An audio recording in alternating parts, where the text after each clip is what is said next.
My focus is mostly from an employee perspective. And Right. it's basically saying, to use your word, in this ecosystem, how do you take ownership of yourself, your career, your journey, and make the ecosystem work for you? But very often when people are recruiting into a company, what they're doing is they're going, what do you have that I need? Yeah. As opposed to thinking about it as how somebody chooses an ecosystem to join. What is it Yes. that you want to do? What experiences do you want to gain? What type of relationships do you want to have? What sort of skills do you want to develop? What do we have that you need? The word is exactly how do you choose, how someone chooses an ecosystem. So in that way, it's inside out. So instead of outside in.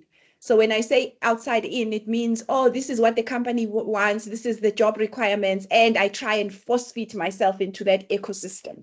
I mean, imagine I'm going in for an interview and somebody says, what part will we play in your career over the next 3 years?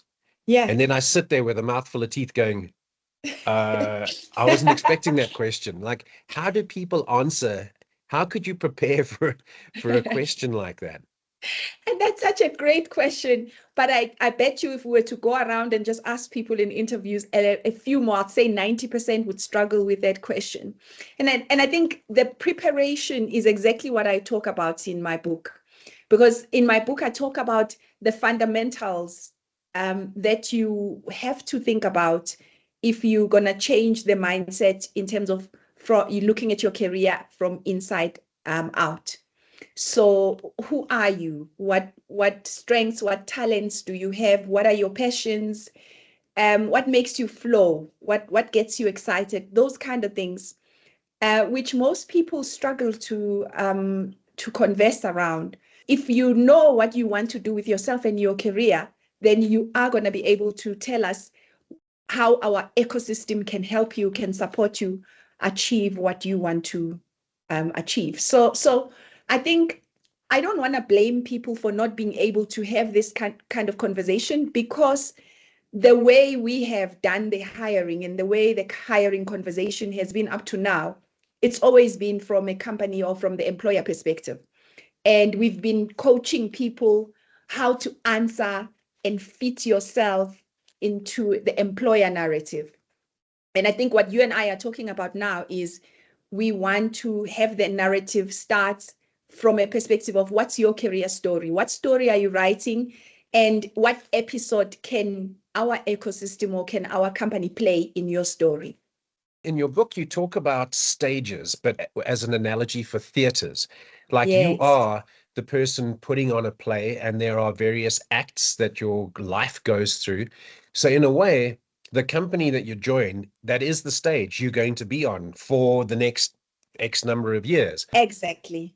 What are some of the things that would help them to think through that would go, is this the right theater for the next stage in my career? Some of the things I talk about in the book is around understanding your career anchors. So what drives some of your career decisions? So it starts from there, just simplifying and understanding what's the career story that you are writing. First of all, are you writing this story? Or are you allowing external forces to write the story? And by that, I mean you're allowing the employers, you're allowing the headhunters, the recruiters. Those are the triggers for you to move versus you are writing the script, you know exactly where you want to take the script. And when Martin comes and asks you, so what episode is our company contributing in your story, you are able to articulate. And that takes knowing yourself and knowing the story that you are writing. And secondly, being clear around what ecosystems will support that, because not every company or employer would be good for your career story. For example, in companies, we talk about top talent. Yeah. And I always say when I coach that how the employer defines top talent is aligned to their strategy and where they are going. That doesn't mean you are not top talent. It's just that for them and where they're going and what's important to them, your skills, your talents, and your passions might not be relevant. So it's very important then to understand how does the employer align with where you want to take your career. what platform do they provide for you to grow? So they can provide a lot of growth opportunities, but employers will grow skills and talents that they need now and they will need in future. That might not be related to where you want to take your career in future.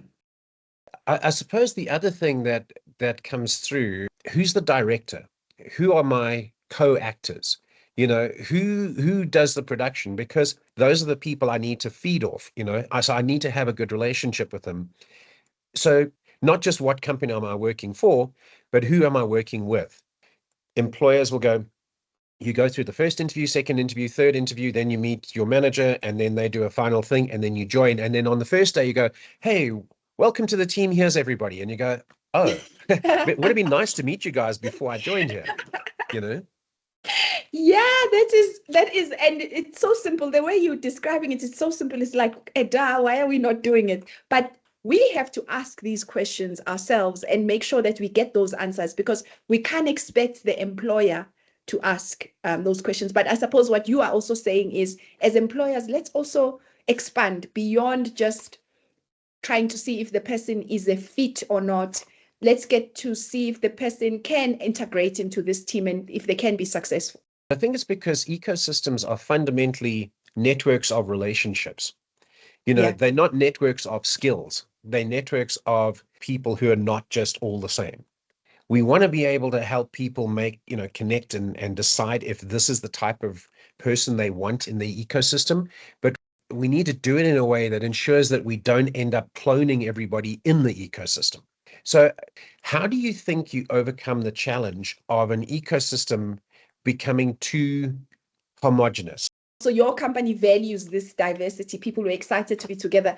I was coaching one team a few weeks ago, and they were on the other side of the spectrum. We want people that are the same as us. And they were talking from a personality perspective.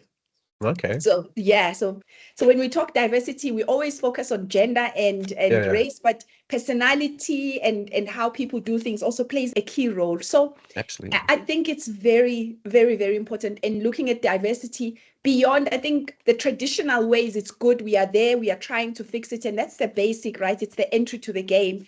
But I think expanding diversity into personality, preferred ways of working, and where the person is in their career.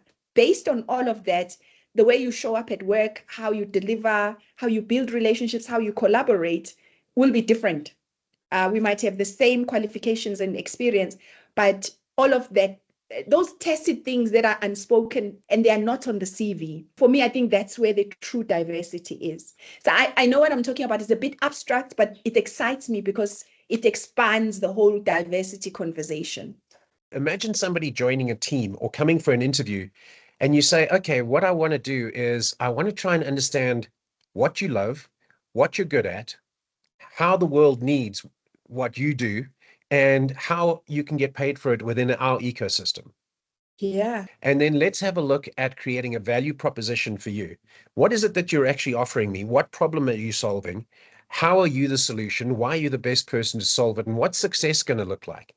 It's like you're laying out, this is kind of who I am. These are all the bits and pieces. How do I fit into the ecosystem with everybody else here? Does it help to have some kind of structure like that would make it easier for people to go, oh, this is Gugu. She's joining our team. I know everything, what she likes, what she's done, how she's going to contribute, what she's going to offer us in the next 3 years. And you would be able to see every other team member's version of this as well.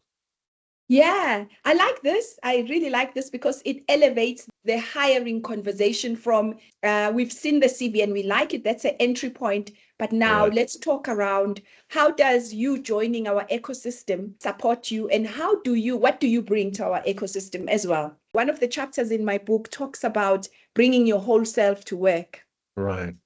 Which talks around your personal purpose. So as HR people, we're going to talk about engaging employees.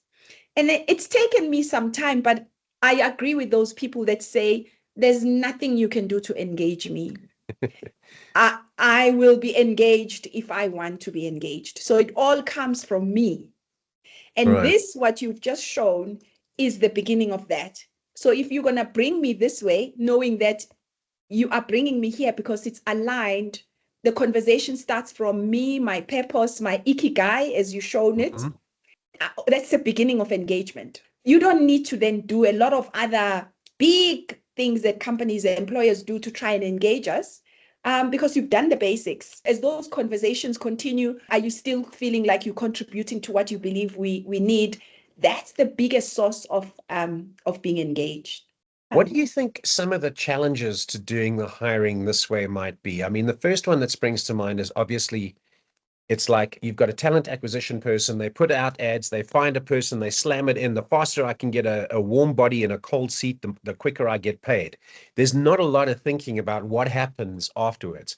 You know, do you think it's feasible to try and convince companies that if you spent more time thinking about who you bring into your ecosystem, you would by default have a more effective ecosystem? Yeah, definitely. Actually, the time for a CV just using that is gone now. Like we need more like looking at the ikigai. I think that's a brilliant move forward. So I think one of the key challenges is going to be just fear of change. Our systems and our platforms and technology is mapped out this way. We're used to this way of doing it. And I think also then not every manager, not every recruiter will be able to have this kind of a conversation. With Right. training, they will be. With training, everyone can do it, but it's not going to just happen on its own. Right. And I almost feel like the route that we're going with skills-based organizations is starting to deconstruct individuals into combinations of skills, which reduces the fact that those skills come embodied in this carbon-based life form that has to have relationships with other people in order to apply those skills in the first place.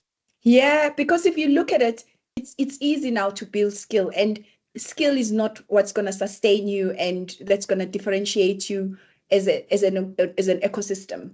There's a whole lot more now. Yeah. For me, I think that's the key that's going to differentiate employers that are really going to excel and those that are going to remain average.